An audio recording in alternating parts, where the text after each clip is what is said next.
Hello, everyone. Welcome to the Bread of Life channel. So glad you're here today. Thanks for being here. I'm here with Dr. Garte. He is a biochemist, and he was an atheist for a very long time. He has written a book about how he came to know the Lord. It's called The Works of His Hands. It's very good. And I'm so excited to have you today, Dr. Garte, to talk about science and faith and how that works together. It's great to be back here. Thanks. Thank you. So in your book, you express how much you love science. So has that changed since you came to faith in Jesus Christ? No, not at all. In fact, I came to faith. I was still an active scientist when I did. It didn't change any of the way I was working in terms of doing research. And then I took a position that was more administrative, but again, it was very scientific. I was involved in review of grants for the NIH. I worked for the NIH, and I was in charge of one division of the grant reviews. And so I had to really know and study quite a few different fields in science, and I had no problem doing that. It also didn't hurt that my boss's boss is Francis Collins, who was the head of NIH and also a Christian. So although we never discussed that at work, I knew that it wasn't going to be a problem for me being Christian. Although I kept it kind of quiet for a while, just because in academia and in science, it's sometimes a little awkward to start talking about Christianity with your colleagues. Once I retired, I kept doing science. I got a grant from a private foundation. I published several papers. Tomorrow I plan to submit another paper. I've had three papers published in the last 2 years. These are in mainstream scientific journals, peer-reviewed, etc. So I'm probably doing as much or more science than I ever did, certainly post-retirement. So no, it hasn't had any effect on my scientific worldview. And the reason, I think, is simply that I think of science as a God-given gift. That's how the early scientists felt, that they were given the opportunity to study, understand, and learn about the reality of the world, creation that God had created.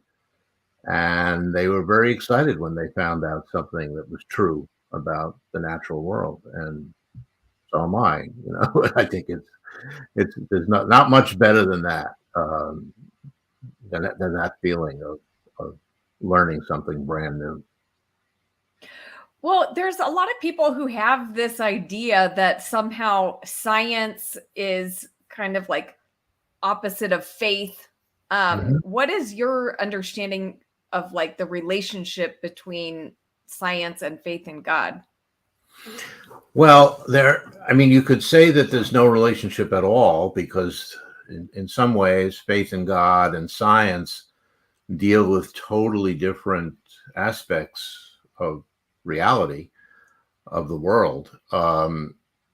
And there was never a conflict between the two until the very end of the 19th century, when two books were written, I believe in England, that postulated that there's a conflict between science and religion.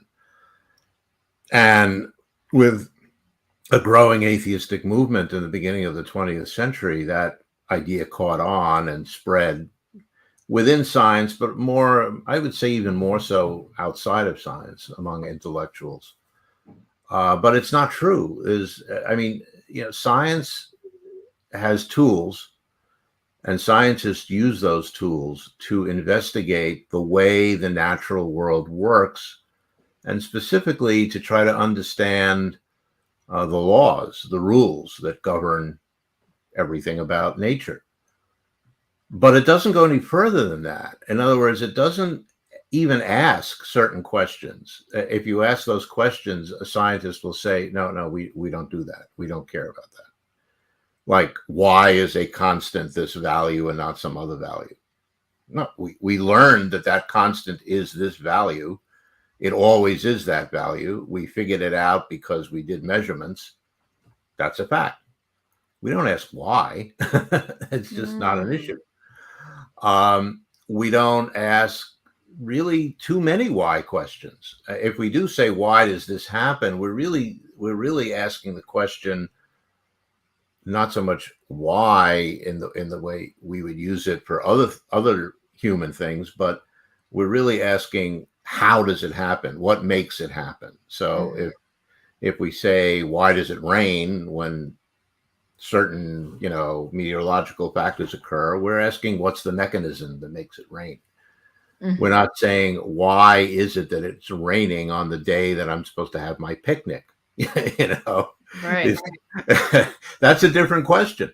And theology has always, probably from the beginning of humanity, been interested in both of those questions. And the why questions probably are more important. Why does somebody love me? Why do I feel anxious when something happens? I mean, some of these have answers that are fairly straightforward. Many of them don't. They don't.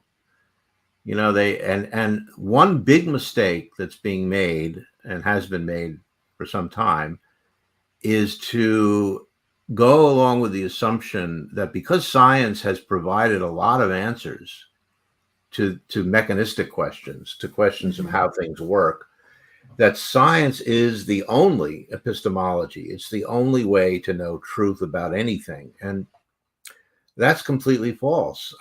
You mentioned I was an atheist. I was an atheist because my parents were atheists. My father was an atheist chemist, and he got me started on the path to science. And I remember asking him, is science the only way to learn anything? And he said, absolutely not. Every scientist will tell you, no, science can only answer certain things and not others. And that was from the old atheist point of view. And most smart people still understand that, but a lot of folks these days, just don't get it. They keep thinking, well, if you're religious and you think Thor made thunder, well, actually, no. Science has shown that thunder doesn't come from a god; it comes from, meteorological disturbances or whatever. No one would ever dispute that science is the way to learn the truth about how the natural world works. But it doesn't, that doesn't cover all possible questions. So it's very important to reject that view, which is called scientism. I don't particularly like that term, but that's the term that it covers. And that idea of scientism is that whatever question you may have about anything, there's a scientific answer. Now, why do you think people are holding on to that idea? Like, where is that coming from? It's a religious view. It's just as religious as the view that all truth comes from a direct, literal interpretation of the Bible, which many people have. It's a religious view because although, as I know that the reaction from atheists to this will be, no, atheism simply says we don't believe in a God. We don't have any, but that's not true. The modern current version of atheism, which is not the one that I was brought up in, but the new atheism, which is very active and activist. The new atheist leaders have been very outspoken in saying, basically, it's not just enough for you not to believe in God. You have to go out there and tell everyone there's no evidence for God. God can't exist. Christianity and other religions are evil. They cause all the harm in the world. This is a religious view. It's not an active view. I actually, at one point, I did some research, not scientific research, but what people usually mean when they talk about research. I looked up, online to see, is it true that almost all the wars and deaths in history were caused by religion? And it's simply false. It's demonstrably false. I think it's something like between 5 and 10% of human casualties in strife and warfare and all this, had some religious background, and even that's an upper estimate. So, this idea is religious, this anti-theism, which you get from the leaders of the New Atheist movement and all their followers. And we see them online. We see them everywhere on your YouTube, on, especially on your channel. We see them on YouTube comments, and they have an agenda. They have a religious agenda. They want to show that God is not real. And if that's the agenda, the best way to do that is to have a substitute. So if we say something like, I pray to God that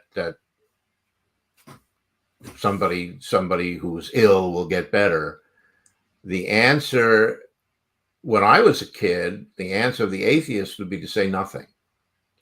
But that doesn't happen now. Now, if you say that and a new atheist hears you, they will say, "Oh, well, better send them to a doctor because God doesn't do anything."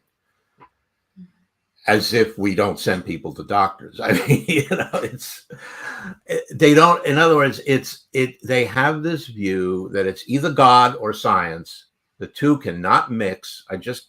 10 minutes ago, I looked at a comment on a YouTube where I'd been talking, a YouTube video where I'd been talking, and the person stated, "No scientist can believe in God. If you believe in God, you can't be a scientist."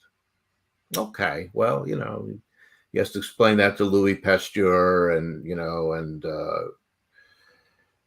James Clerk Maxwell and Michael Faraday and Robert Boyle and all the original scientists who were all strongly theistic. They weren't just doing it because it was the thing of the time. Everybody was a Christian. They were very, very religious people, and that's why they were doing science. So, but that view that I just mentioned is extremely widespread. It's either you believe in God or you believe in science. It's two religions that are attacking each other at this point.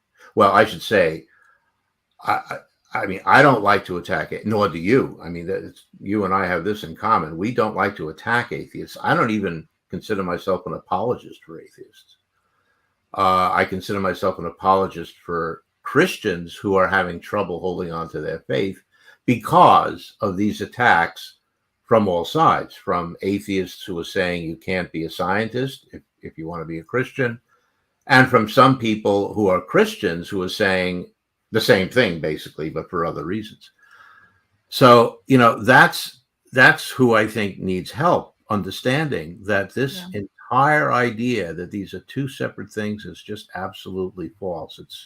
I sometimes call it a lie of Satan, because Satan is the great liar, and this is. Yeah. Well, is there anything though that has rubbed up, like with your work in science and then now your religious views? Is there anything that has rubbed against each other? Is there anything that, any way in which those are not compatible? No, I don't think so. I mean, when I first came to faith, I started reading the Bible, and at the first time I read the Bible, I didn't understand it at all. I mean, I had no help with it, and so much, especially the Old Testament, just made no sense. And then I found out that nobody, not even Answers in Genesis, takes the Old Testament actually literally. Everybody interprets it somehow, in some way. And some people interpret it differently than others, and some people interpret it a lot, some people less, whatever. But it's and then I began to appreciate it, and especially when I got to the New Testament, which I actually read first, I thought, wow, there's nothing here that I have a problem with. I mean, there are a few lines here and there which don't sound like they should have been in there, but they got there. And I don't take the Bible, and this may be somewhere we disagree. I don't believe the Bible was written on a narrated word for word by God. I think it was inspired by God. Yeah, Yeah. we're in the same place on that. I believe Yeah, it's that's inspired right. by God, but I don't. And Yeah. I may get inspired from some great scientist to do an experiment. That doesn't mean I'm going to do it right. That doesn't mean I'm going to be like the great scientist or get everything perfect. But I got inspired, so I'm doing this experiment. And to me, that there's no question that the people writing the Bible, including the apostles who wrote the Gospels and Paul with his letters, they were inspired by their experiences. I mean, many of them actually saw the risen Christ, and that must have been pretty inspiring. And others were inspired by the Holy Spirit. I mean, Paul never saw Jesus alive, but he was inspired. And I think that if you look at it that way, and you accept, as I do, the universally accepted Christian tenets, the creeds, about Jesus Christ, all about the incarnation, death, and resurrection. Once you accept that, you're a Christian. And when I realized that, I realized, because I had been worried, actually, to tell you the truth, when I was thinking about maybe there's a God, I kept saying to myself, no, you can't do that. You can't think that, because then you can't do any more science. You have to give that up. And when I found out that wasn't true, it was a great relief, because I didn't want to give up science, and I never will and never would. But now I would never give up my faith either. So thank God, I don't see any conflict between the two. If I did, I'd be crazy, right? And I don't think I'm crazy. I'm a little weird, but not crazy. So no, the answer is nothing has rubbed me the wrong way. Some interpretations do rub me the wrong way, and there are some Christians whose attitudes about certain issues I don't agree with. Can you give an example? Do you think there's some interpretations, like interpretations of Genesis or different? I mean, what would you give as an example? Yeah, as you know, I have always, as a scientist and a biologist, I've always held to evolution as a major important theory in biological science. And when I first started thinking that I was going to be a Christian, and this was because of some experience that I had, which are in my book, but we're not going to. I think you and I have talked about it before, but there was no question that to me that the Holy Spirit had come to me and was real. And then I said, well, how do I deal with evolution? And then I read, Francis Collins' book, The Language of God, which was tremendous effect on me, because I saw that, you could be a very believing, deep Christian and accept evolution. I didn't quite understand that. And then I found, that in fact, the majority of Christians in the world do accept evolution. The whole Catholic Church accepts it. Many Protestant denominations accept evolution. So, and then I began to see why. And it dawned on me that this is not in any way an issue that should prevent anyone from accepting Christ. Now, it's a very complex issue. And, I think a lot of people have trouble with evolution. I'm not talking about you, but I mean, I know other people who really don't understand what it says and what it doesn't say. And in fact, I have videos and I've given talks titled What Evolution Is Not. I think there's even a chapter in my book like that, or there's a section. Because a lot of people misunderstand what evolution says. It says nothing about the origin of life. It really doesn't. It says a little about humans, but mostly about, the physical bodies of humans. It doesn't really talk about human nature. I'm talking about biological genetic evolution by natural selection. I'm not talking about cultural evolution, which is a whole different thing. So, evolution does not contradict many of the things that we think of related to human nature. the fact that we're made in the image of God, that's absolutely consistent, or let's put it this way, it's not inconsistent with the idea that human beings are have evolved from primate ancestors, because what are we? We have arms and legs and heads and no tails, but that's not who we are. I mean, we're not our physical bodies. We are our souls. It's much more important than our bodies. And those souls, I don't believe evolved. There's no evidence that they evolved. There's no evidence that genetic changes have made us who we are. The evidence is that we are, called way above any other animal that we may have descended from, and we are made in the image of God for real. We have spirit, we have souls, and we have talents and abilities that, just what we're doing now. I always say that when I'm online, I mean, are there any chimps with YouTube channels? I haven't found one yet. Oh, maybe some come close, but but it's we're quite remarkable. And by the way, I always felt this way as an atheist too. I was always a great believer in human exceptionalism, and that fit in right in with Christianity. I mean, made in the image of God. What else? It's right there in the first page of Genesis. What else did I need? So the answer is nothing bothers me about evolution in Genesis. Even the famous, the important words, each according to their kind. Okay, which I've heard people say, well, you can't have one animal turn into another because God created each according to their kind. Yeah, in fact, you have to have that for evolution to work. You can't have any animal giving birth to any other kind of animal. They don't do it. Goats only give birth to goats, sheep only to sheep, etc. That's an essential. That phrase in Genesis was a very important biological insight that the early writers had. That I mean, because it could have been different. I mean, it could be that you've got a cow who gets impregnated and gives birth to a chicken. I mean, that could happen maybe in some other universe. It never happens here. And that was an observation that, of course, early humans knew about. And it was written down in the Bible. And yeah, that's true. That's not how evolution works. Nothing gives birth to something else. And,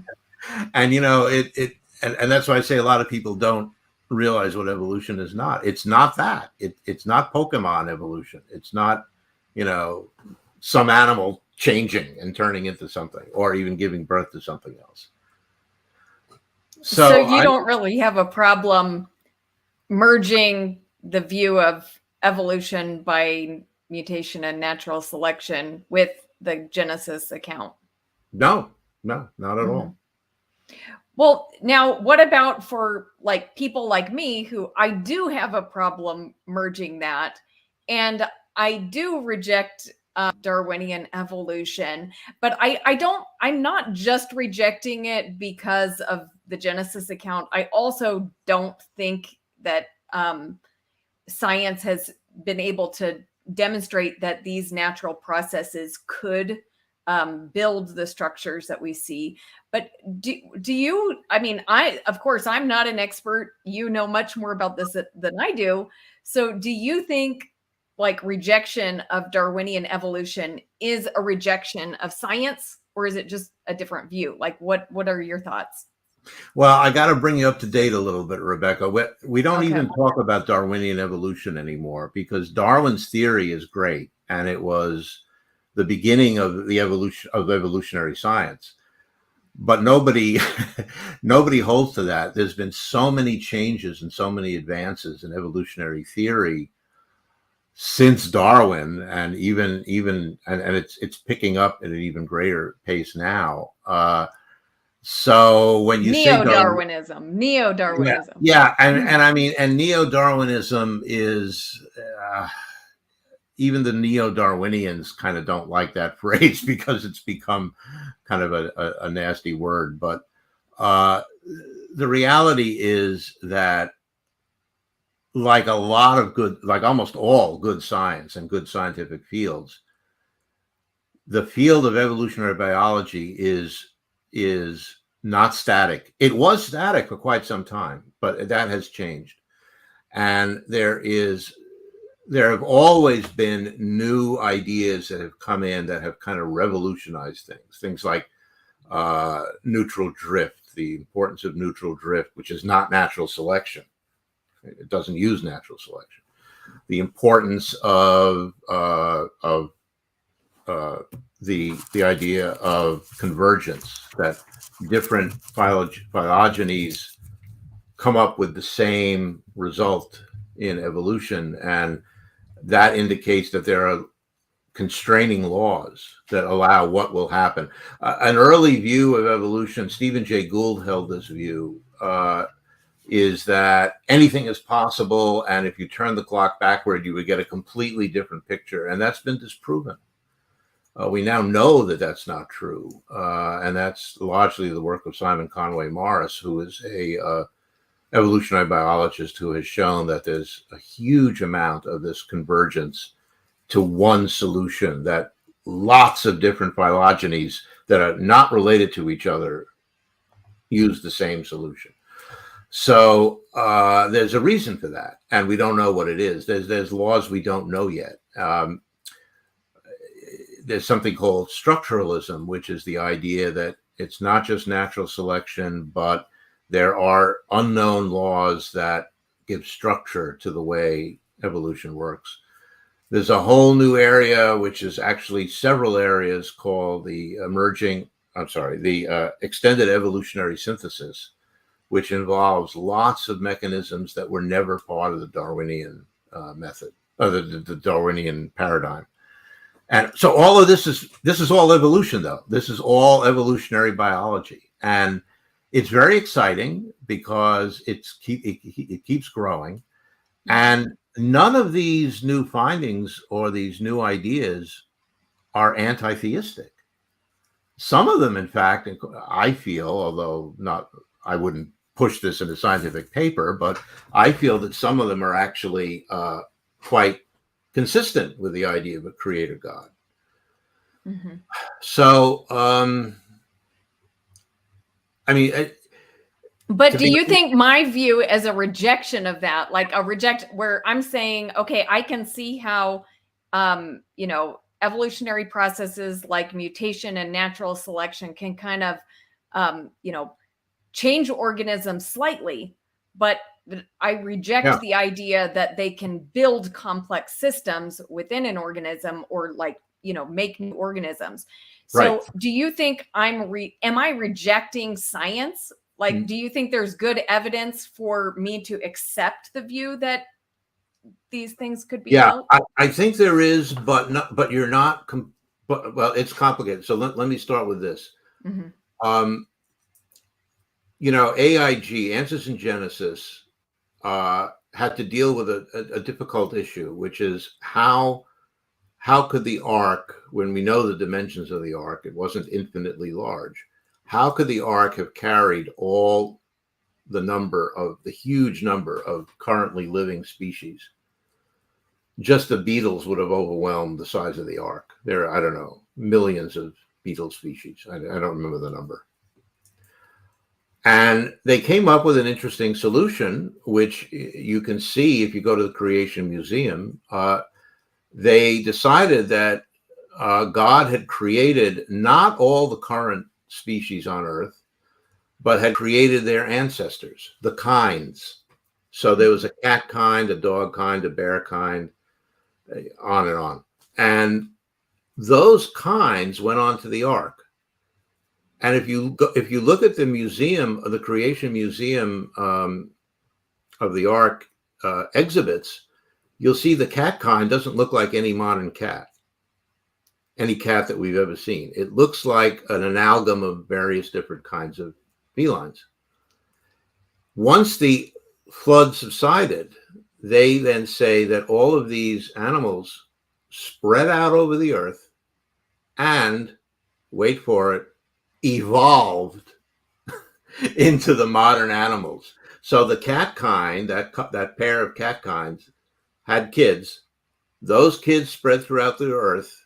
Mm-hmm. Some became lions, some became tigers, some became pussycats, some became lynxes, etc., through natural selection, mutation, normal evolution. Now, they have some differences about how they feel about mutation, but basically, they don't discard evolution. And it's not microevolution. This is an ancestor of all cats giving birth to all cats. That's kind of macro. In other words, they accept evolution starting at the level of the order and then going down.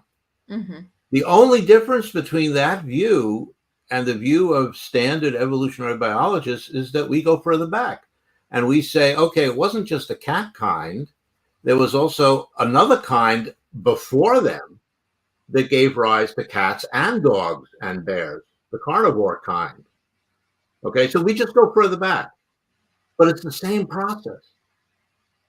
So the only reason to say, well, we got to have these kinds that we can identify is, religious. It's because it's a biblical, it's what's in the Bible. And I don't have any objection to that. If you want to believe that, that's fine. It's not scientific. But it's not, it's not terrible. But the other part of your question is that you said, how could these different animals arise just by natural selection? And that's actually a very good question, because natural selection, as I'm sure you know, it selects what already exists. It doesn't make new things. And the new things have to happen through what's considered to be a random process of mutation.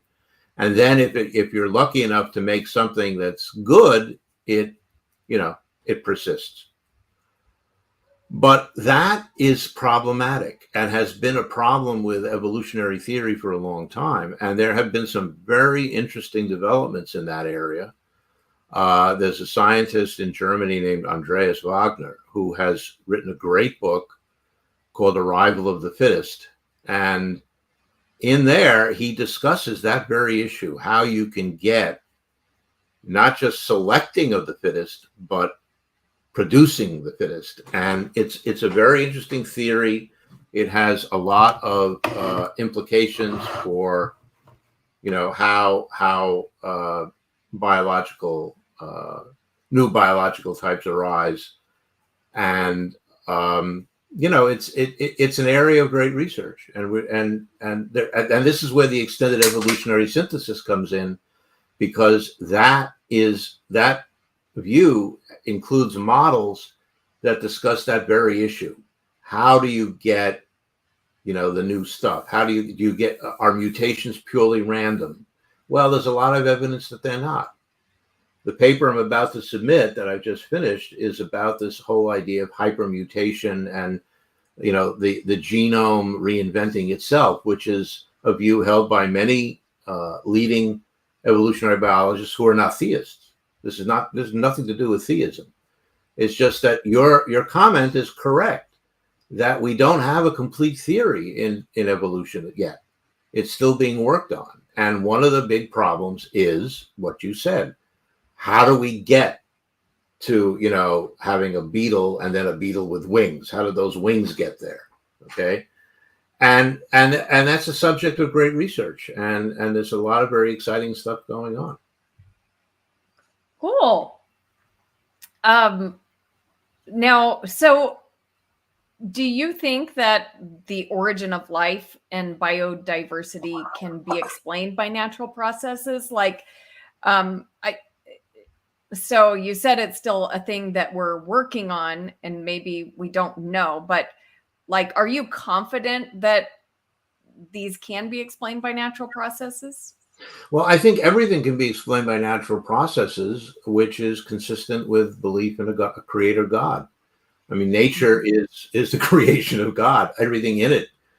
Do I think that God had to come down and make a miracle or intervene specifically to make sure that, humans arose? Well, maybe yes. That's why said I believe in that we're made in the image of God. How that happened, I don't know. I don't think we'll ever know. On the other hand, to say that God had to intervene continuously to create every new kind of species, that doesn't sound very divine to me. I mean, that doesn't sound like a very, like something that an all omnipotent, omniscient creator would do. Why wouldn't it make a lot more sense to devise a process, which we don't understand yet, but we're getting to devise a process that would create biodiversity? To me, that's more of a pointer to God than then he said, okay, armadillos. Let's see what's next. Pussycats. Let's see what's next. One at a time. All several million species that have inhabited the planet. That may be what we would do, but God is not us. God is way beyond us, and just the creation of this universe is an amazing thing. And the creation of life, which gets to your other question, because you asked about biodiversity. I don't have any problem with thinking that biodiversity can now be naturally explained. Origin of life is a different story. I don't think we will eventually explain it naturally. But I think when we do, we're gonna need some new ideas, because the ideas that we now have about how life could arise are not getting us anywhere. We've got a few chemicals that might form spontaneously. Some of them might actually look a little bit like living, molecules in life, like proteins or nucleic acids or lipids. But we're nowhere near to understanding how we get a living cell. That's just not close. And some great minds are working on it. They're trying their best. But I think what we need in biology to understand this question is some new ideas, some new laws, some new ways of thinking, which have been rejected by biologists in the past. And for example, the question of teleology is something I'm always pushing. We threw out teleology and we threw out vitalism because it was very difficult to establish biology as a science like physics, because there are no laws in biology. You don't have math. So nobody wanted to accept the idea that there might be a purpose, because that sounds like it's coming directly from philosophy or metaphysics. Mm-hmm. But I think that without thinking about purpose, it's very hard to do anything in biology. And it's not just me saying this. This actually has been a thread for decades among biological philosophers. And so we need to bring that back. And I think we also need to think about agency. The whole, what I think is wrong is not the science of evolution. It's the philosophy that goes with it. There's this philosophy that everything is random, accidental, has no purpose, has no direction.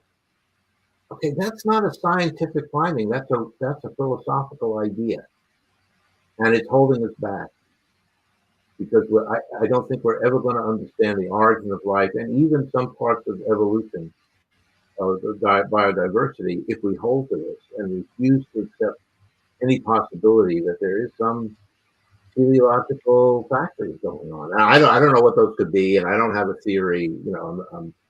Somebody a lot smarter than me has to come up with that. But I do have the strong sense that we're just where physics was before Einstein came up with his revolutionary ideas.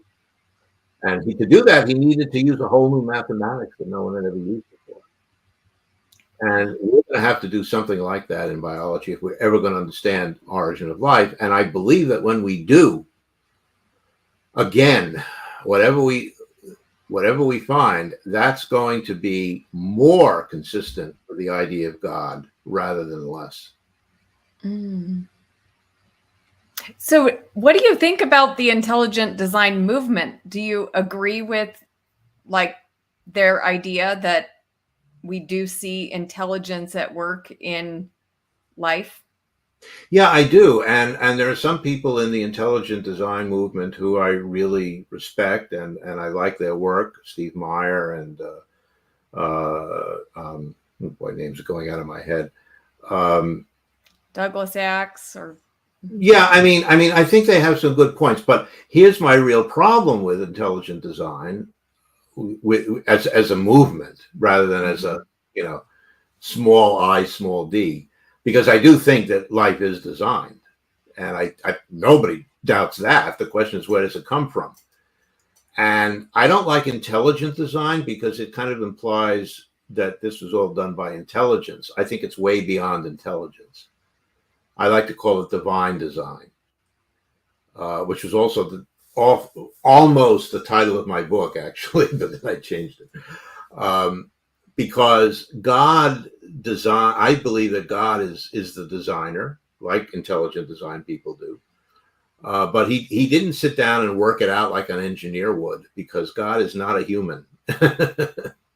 And he's not a human engineer. God is way beyond anything we can conceive of. And the design of life is incredible. It's just incredible. And we only get it's to the point where when you study the details of molecular biology, if you're really absorbing it and understanding it, it's as if you're in a cathedral and you're listening to the most incredible worship music, and angels are flying around, and that's what it's like to understand how life actually works on a molecular level. It's just incredible.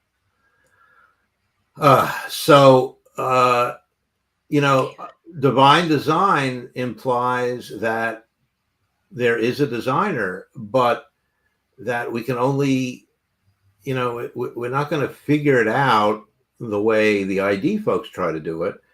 And what really is disturbing about some of the approaches, not all, but some, is that they're all based on negativity. In other words, they're trying to disprove Darwinian, as you call it, Darwinian evolution.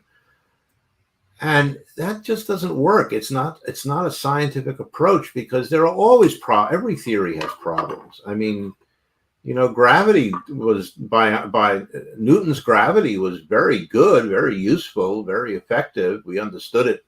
He could explain how it worked and what the force was related to, but he couldn't explain what the force was. That took Einstein general relativity to do that.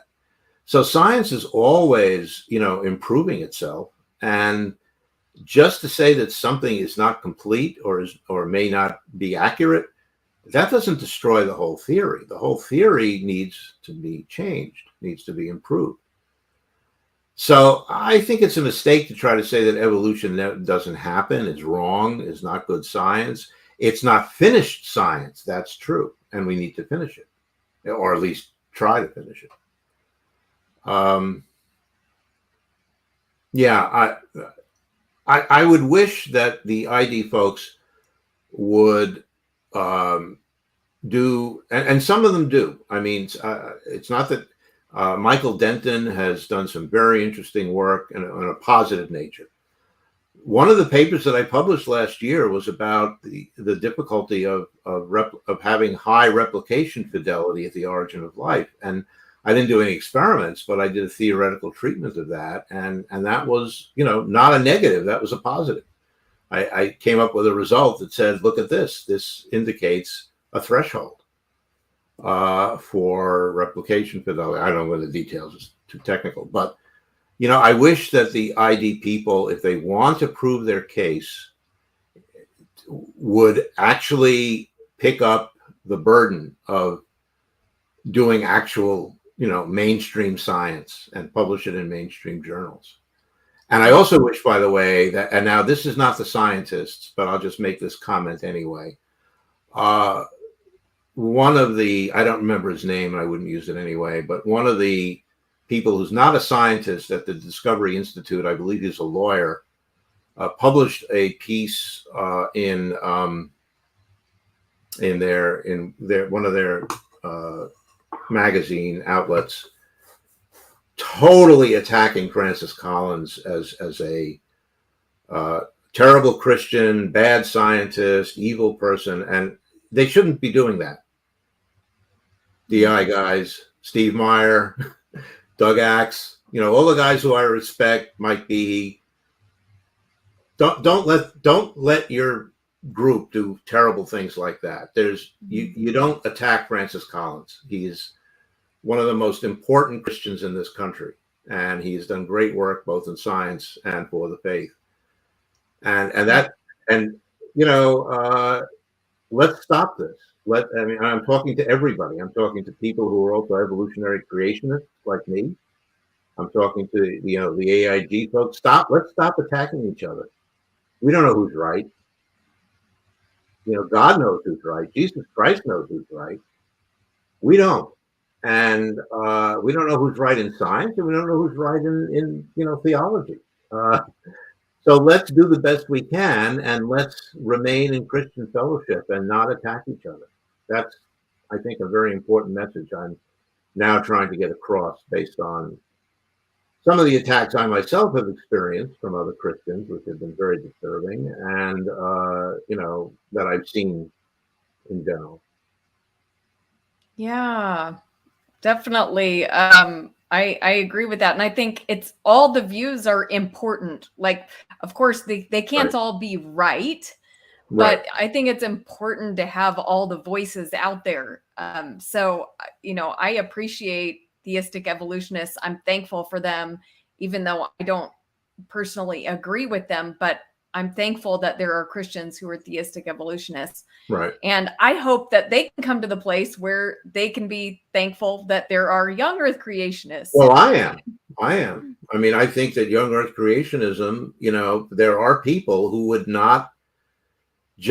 go with evolutionary creationism. They would not consider it something that it jives with their views of the Bible. And so, they would be turned off. So I agree. I think until we, I'll find out who's right probably before you will, but until then, we're just not going to know.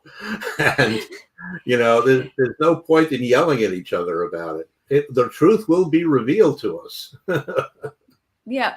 Well, now you said something a little bit earlier and maybe you just misspoke. So just correct me or maybe I didn't hear you right, but you said everyone can see that life is designed. Mm-hmm. But are you just talking about Christians? Because there's lots of people that don't see the design in life. Like, if they don't see the design in life, then for example, one of the people who absolutely talks about the design in life is Richard Dawkins. Okay, so anybody who says there's no design in life, these are like the people who say the genetic code is not a real code. I don't know where they are. They're not science. They're not into science. They don't understand science. They have some weird religion. Maybe they're Satanists. I don't know. There's no question that life is designed. The question is, who's the designer? Now, Richard Dawkins will say life is designed. It's designed by natural selection. Nobody designed it. There's no designer. It's just natural selection takes the best design, and that's what you get. But you can't possibly say that life is not designed. I mean, look at it. Take a course, any course. I mean, there's no way you could say that. Yeah. Well, now you and I both love the designer and we feel like we've had the designer revealed to us. I was kind of curious just if you could talk a little bit about how having faith in Jesus has made your life better. Like, for those who don't know Jesus and who haven't come to faith, what are they missing out on? Wow. Yeah. Oh boy. That's as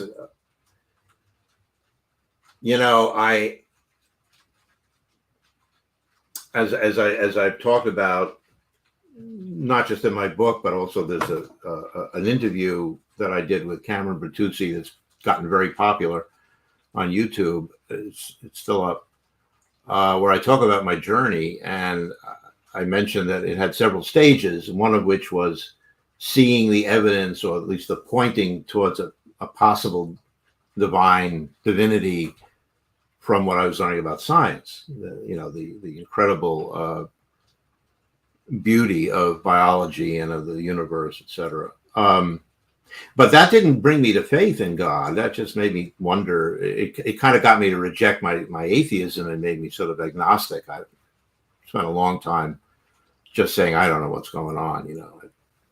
I can't tell if there's something else or not.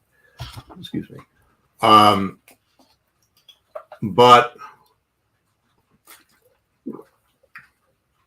the Holy Spirit actually sort of dragged me over the threshold, kicking and screaming. And when I realized that I was a Christian, that I believed in Jesus Christ, and I'm not going to say how that happened because I've said it many times and written it. But when it happened, and it was undeniable. And by the way, what I'm about to say, I've heard many times from many people, so it's not just me. When that happened, I felt such an incredible rush of relief. First relief, and then joy, which has never left me. And how has it affected my life? Well, I think it's made me a better person. We are all sinners. I tend to think that I myself was perhaps a little bit worse of a sinner than most people. And I'm certainly not going to go into any details on that, but trust me, I was, and I didn't even realize it at the time. It was only later that I realized, oh my God, the things I've done were not good. They were really not good. Hurt people, etc. And it's so much better to not. Well, I mean, I'm still a sinner, of course, but at least I'm aware of it, and I don't do the things that I would have done, before. I have a sense of the presence of God in my life, the Holy Spirit guiding me.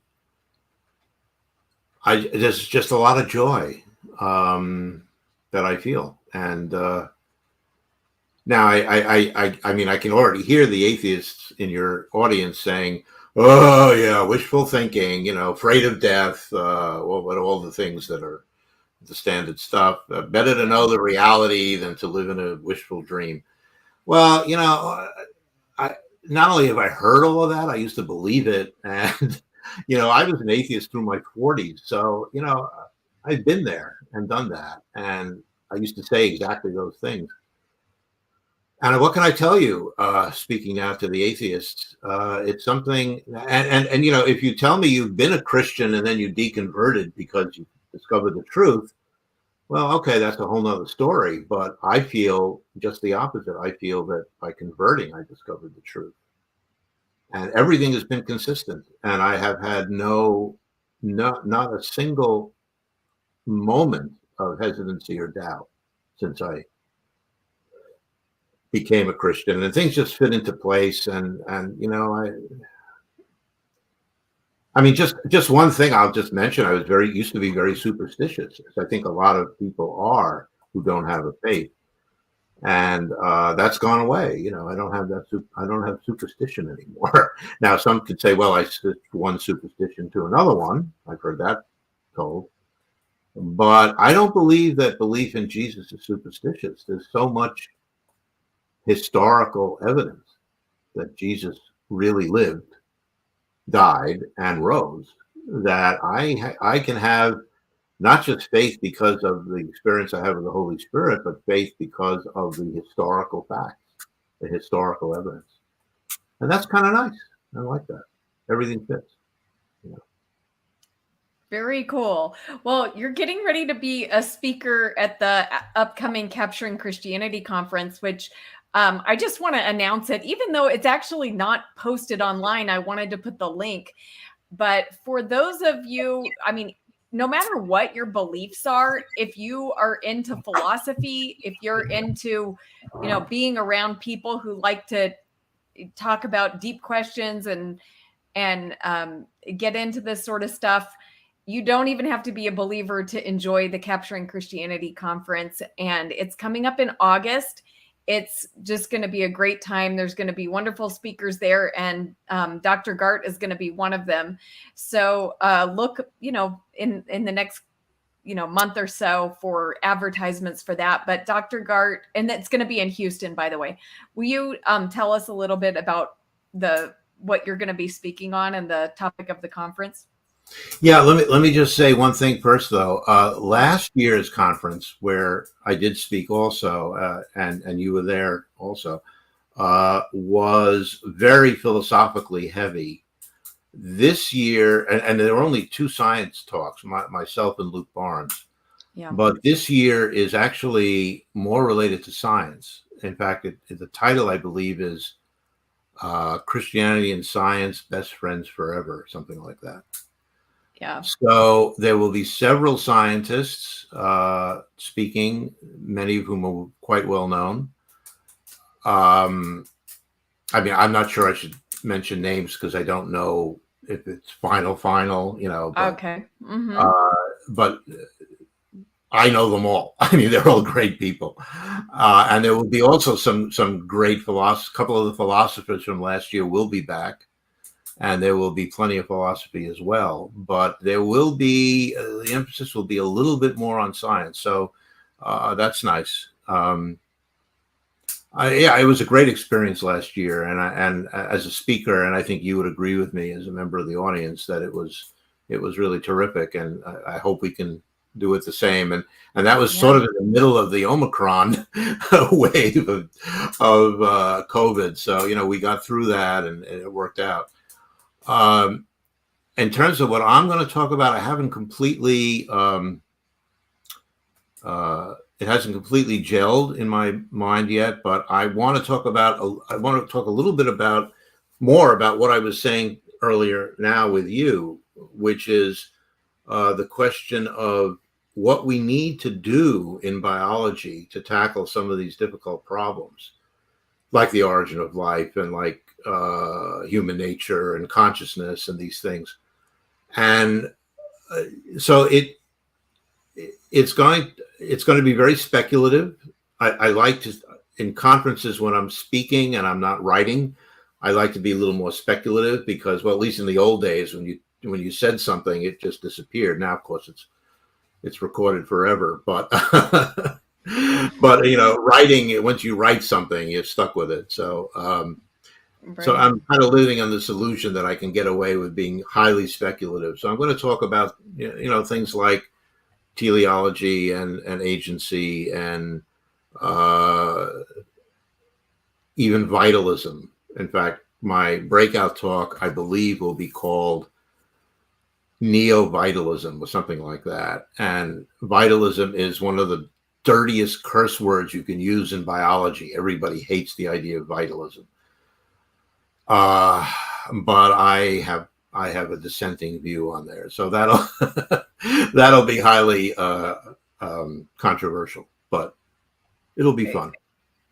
Okay. Wow. That's interesting. So I can't wait for that. And if a lot of people have put great questions in the chat, I'm trying to scroll through and find your questions. But if you have a question that you really, really want to ask, put it in again right now, because I'm not going to be able to see all the questions that were put in the chat. And I'd love to get as many questions for Dr. Garte as possible. So, I will just start giving him the questions as soon as I find them. Wow, we have a lively chat today. Thank you guys all for participating. And Dave M., you said that you asked me what would change in your life and if you became a Christian. And I told you would know God and you would have a relationship with God. And really, that is a great prize. So you said in the chat that I didn't give you an answer, but I did. I don't know why you ignored my answer, but that is my answer. So Nidimo said, would Cy Garte go on to Standing for Truth's channel and talk to our buddy Kent? I think you've already talked to I've talked to Kent. Yes, I have. Yeah. And I think we would both agree that once was enough. Now, Okay. standing for truth, I've also talked to, and um, I've been on his program, and we don't agree, obviously, but I think we have a very mutual respect for each other, and there are things we do agree on, and we support each other there. So yeah, I would always go on Standing for Truth channel. I have no problem with that. Okay. Is someone in the chat? Okay, wait. So let's see what this says. Dr. Kim says, who says that biology is difficult to explain without purpose? Who says that other than me? Well, I don't know if I said biology is difficult to explain. Biology is, I have textbooks up here, on molecular biology. I mean, we know an awful lot about biology. I'm not saying we can't explain anything. We can explain a huge amount. We know how cells work. I mean, it's incredible how much we know.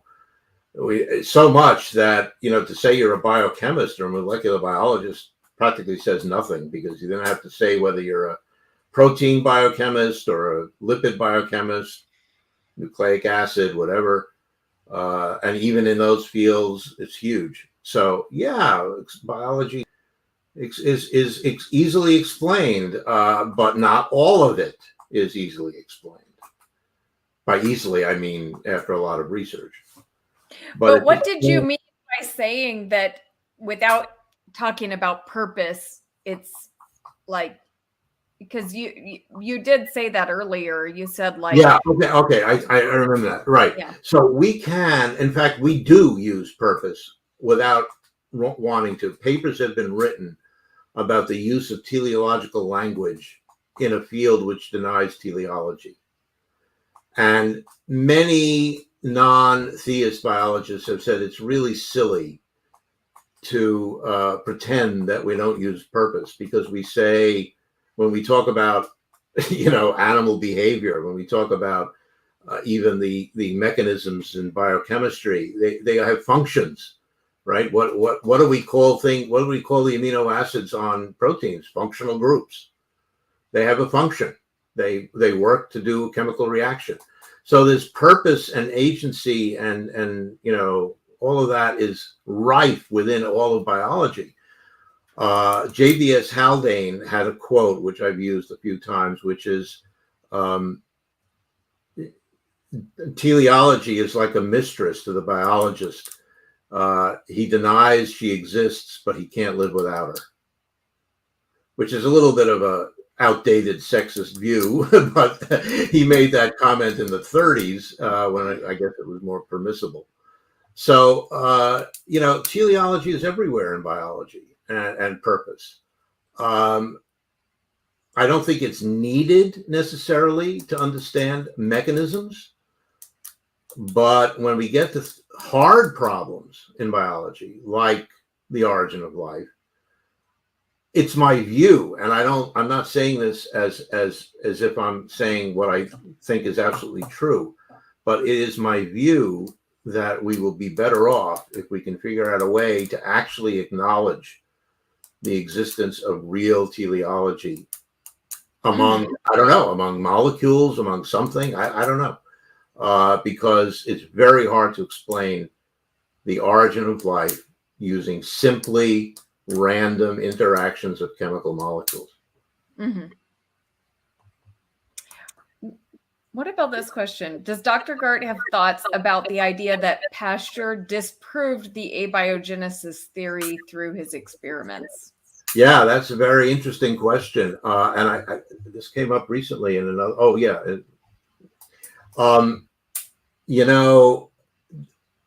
the whole issue of spontaneous generation is a very important one in the history of biology, the history of science. Spontaneous generation is somewhat related to abiogenesis, because it means that you get life from non-life. And Pasteur was not the only one to disprove that. But what was interesting is that slightly before Pasteur began working on this, there was a group of French atheists who held to the idea that the, at that point, accepted view that spontaneous generation was real. In other words, if you put rotten meat and it wasn't alive, you would get living maggots coming out of it. The idea was that that was an example of spontaneous generation. And the atheists in France, who were part of this group, a small group of intellectuals, decided that this was proof that life could form by itself. This is way before anybody knew much about biology. And in fact, it was interesting because the people who disproved that, an Italian abbot named Spallanzani and Pasteur, both Christians, did the right experiments, scientifically correct experiments to show that it was not spontaneous generation at all. It was little tiny microscopic seedlings that would land on the meat and grow and turn into, living creatures. So, and that, by the way, that debate lasted up until the end of the 19th century. A guy named Charles Bastian in England brought back spontaneous generation. He thought it was part of evolutionary science, and his experiments were disproven by Tyndall, who was a British scientist of great repute. So it died a hard death, so I have a lot of thoughts and know about this because it's something that's been interesting to me for some time. I actually helped translate the Spallanzani's work into English, one of his books from Italian into English. So yeah, it's a fascinating area, and of course now we know that spontaneous generation is dead, doesn't happen. That doesn't prove that abiogenesis is impossible, but it says it's not easy. Yeah. Dr. Kim says, are rocks designed by God? Sure. Next question. Okay. How about JS says, what is Dr. Garte's view on hell? Oh, okay. So I have to preface this by saying that although I consider myself a devout Christian, I pray, I worship Jesus, I'm not a theologian. I will tell you, however, that I don't like the idea of hell. Okay. Do I believe it exists? I honestly don't know. I do believe in heaven. I don't know what heaven is. I'm pretty sure it's not a bunch of people with wings, playing harps and floating around in the clouds. But hell I find difficult, and I'm not alone. There's a lot of theological discussion online about the existence of hell, and those three examples, annihilationism, eternal torment, I don't remember the others. People have different views on all of these. I have no idea. And I'm praying that I won't find out, but who knows?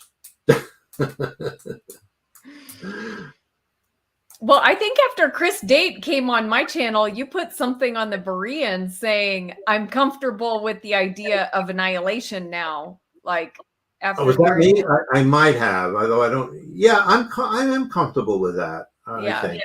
Yeah. I think eternal torment is the one I'm least comfortable with. It doesn't seem to make much sense either for humans or for God.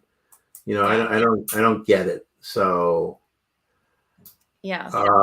And by the way, Chris Date did a great live stream last night on this topic. Oh no, I missed it. On rethinking hell. Yeah. Yeah, Chris is great. So, okay, Pine Creek says, if God explains how life formed from non-life, would Sci approve of zero funding research for abiogenesis research?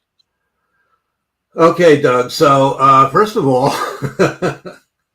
Your first premise is false. I don't say that God explains how life formed from non-life. What I was saying was that God explains everything, okay, all of creation, including the creation of life.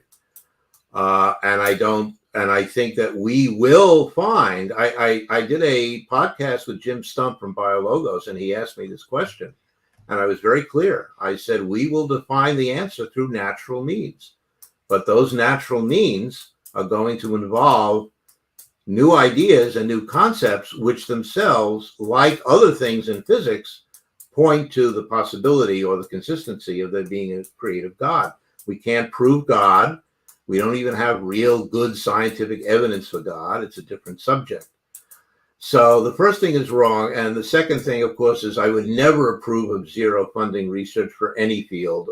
Remember, I said at the beginning, if you were here, that I worked at NIH as a division director for the Center for Scientific Review. So I was in charge of running a group that decided who got funded.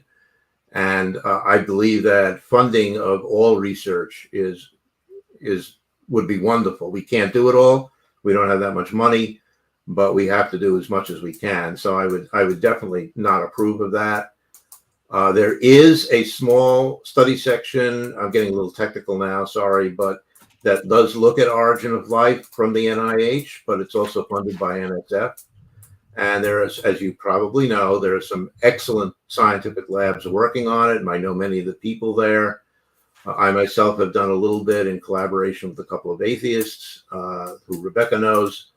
And, I think we need to do that. We need to do research on that. We need to understand it. But all I'm saying is it's going to be hard if we don't include some concepts that some people might consider too theistic. Well, do you think there's ever like supernatural events that cannot so, I mean, is it, if I just believe what the Bible says that, God spoke and, brought these things into existence. Yes. It seems strange to me that we would eventually find a natural process for a supernatural event. No, we won't. If it's a supernatural event, we won't find a natural process. The miracles of Jesus Christ, his resurrection, and all the other miracles that he did, I believe were miracles, which are only done by God, because God has natural law, which everybody has to follow except himself. So he can do miracles, and he does miracles. But here's the thing about miracles: it's almost impossible to investigate them scientifically. You can scientifically show that they are real, that they actually happened, but there's no consistency. And science has a method that requires consistency, reproducibility, all the things that we all know about, and they don't work with miracles. Okay, that's not what happens.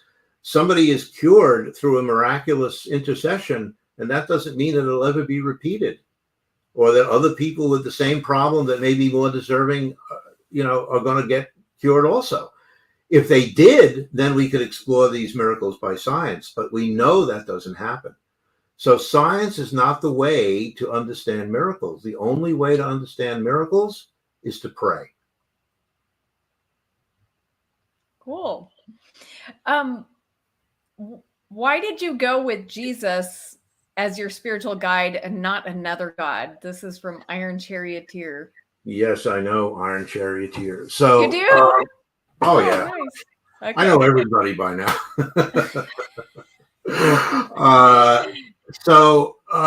Yeah, that's a good question, actually. And the answer is that, and this is not in my book. I don't talk about this, but I ended up with Jesus after thinking about other things. I looked into Judaism for a couple of years.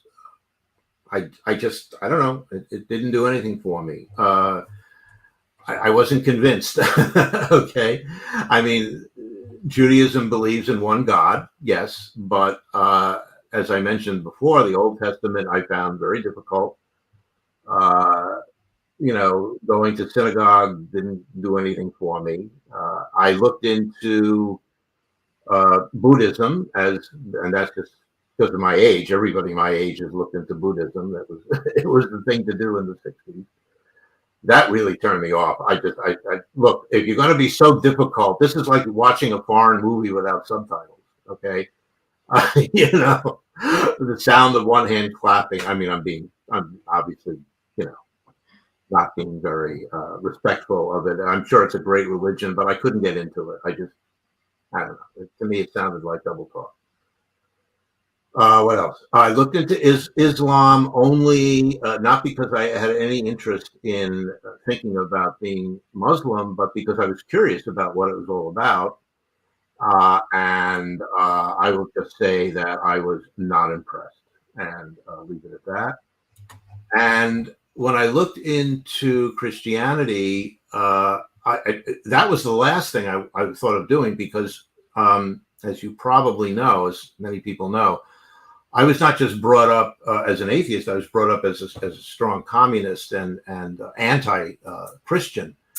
And so to me, Christianity was evil. The idea that I could ever be a Christian would have been anathema to everyone in my family, and just going back generations. I mean, Christianity was bad. So it was the last thing. And what happened was, as I've said other places, I was brought to a church where I expected I would be stoned. And instead I had a very positive experience. So that allowed me to think about the possibility of Christianity. And the more I looked at it, the more I looked into the story of Jesus, reading the book of Acts, Luke and the book of Acts, and then Matthew. And I just started thinking, gee, this is interesting. This is a good guy. I mean, he said some nice things. I mean, he could have been a communist. He was talking about, feeding the poor and, rich man doesn't get into heaven, all this stuff.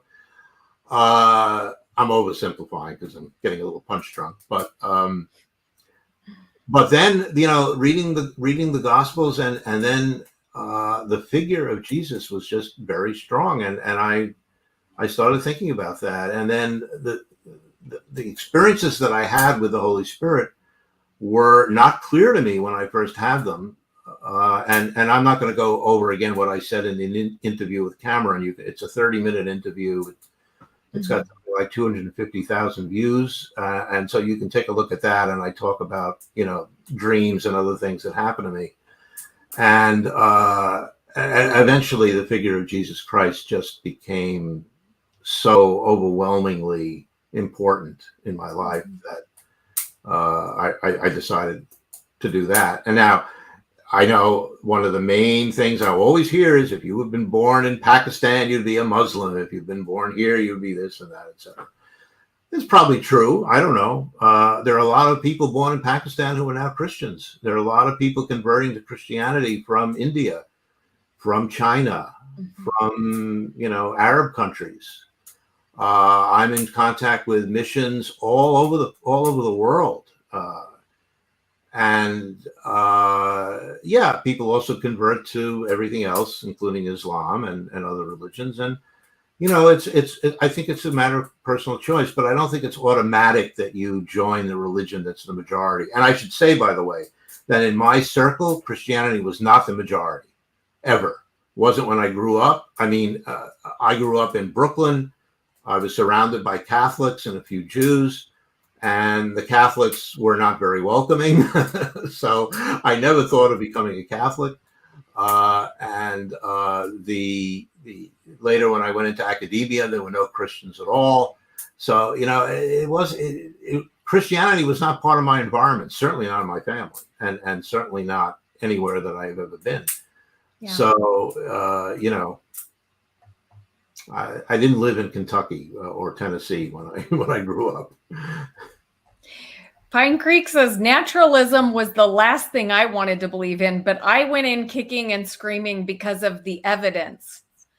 I want to just this isn't a question, but I want to give you a chance to respond to it. Do you think that there's just great evidence for naturalism?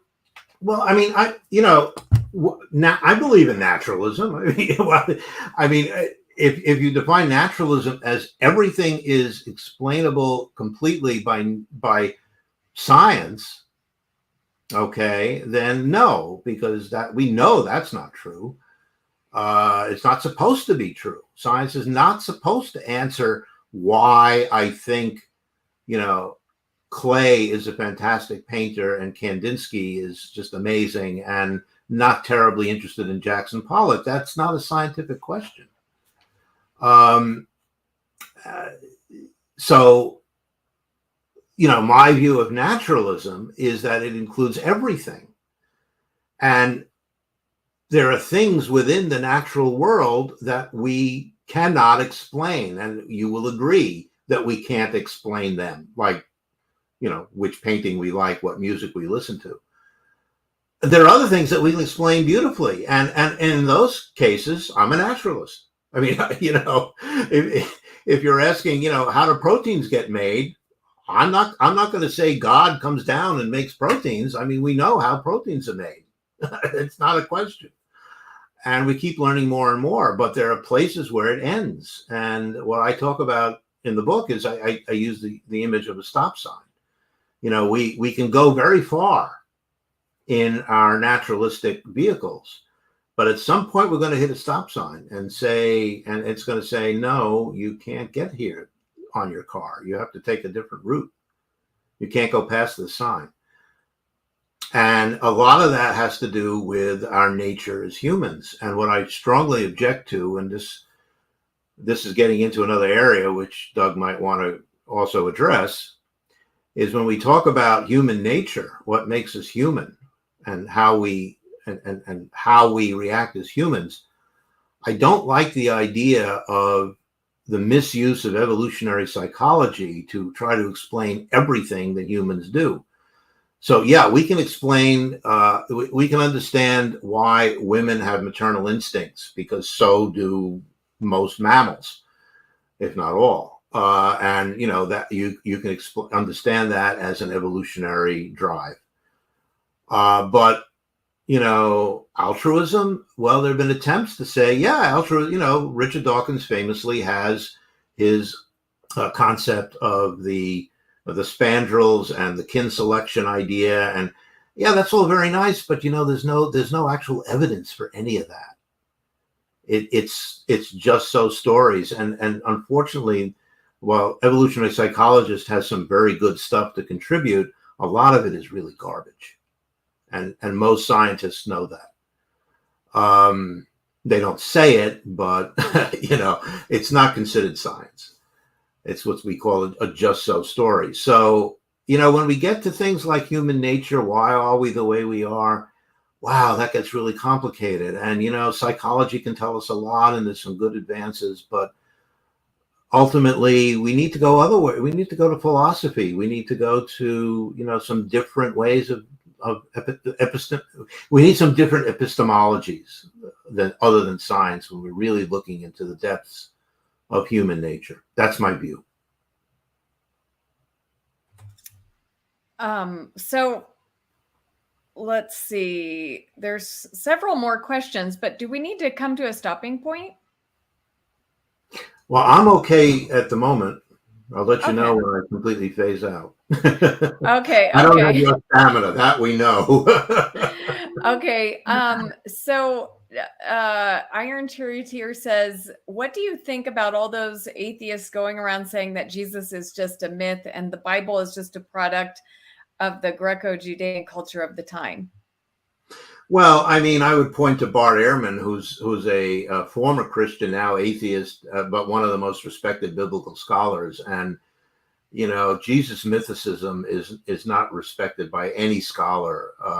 Richard Carrier, God love him, is a fascinating guy. He's a lot of fun to watch, but he's way out in left field, and he's the equivalent of Kent Hovind with science. Let's put it that way. I mean, he's just Jesus. That Jesus never existed is simply not an acceptable concept. There's too much evidence for his existence from all extra biblical sources, so nobody really takes that seriously. What was the other part of the question? Sorry. Well, that he was just let's see. Oh, that A it's product of the right. Bible is a product of, yeah.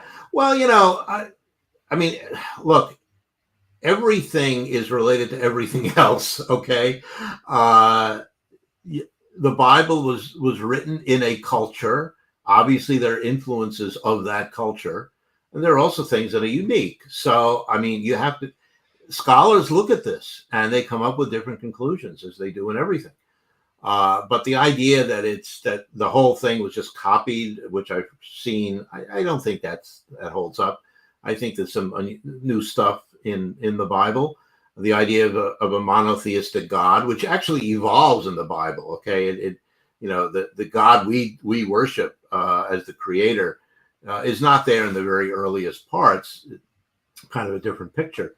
So, the thing about the Bible, I believe, and people have said to me, well, you don't really have a biblical view. But the fact is that I do. It's just that my view of the Bible is that it is the most extraordinary work of literature ever produced.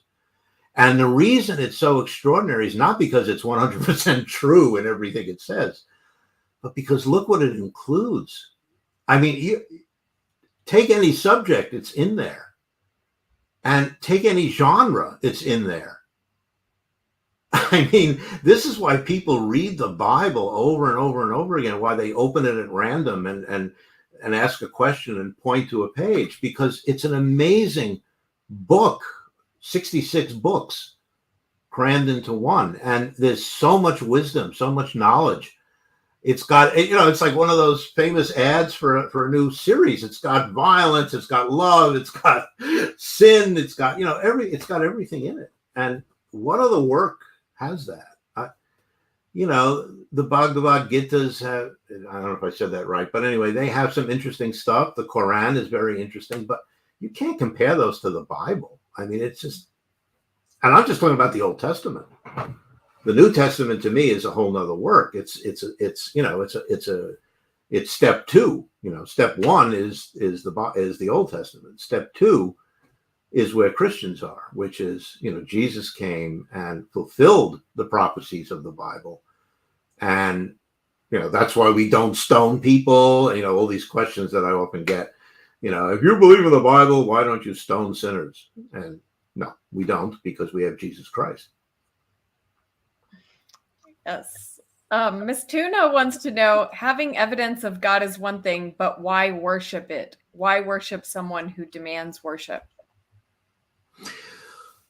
Yeah, that's a hard question. I think the demand for worship, which is in the Old Testament, is repeated over and over again because God wanted a relationship with human beings. Actually, Rebecca, you can probably answer this a lot better than me, but I'll try. God wanted a relationship with human beings, and human beings kept going away and saying, no, I don't want to be with you. I want to be with them somewhere else. And God didn't give up. He kept saying, no, you got to be with me. You got to worship me.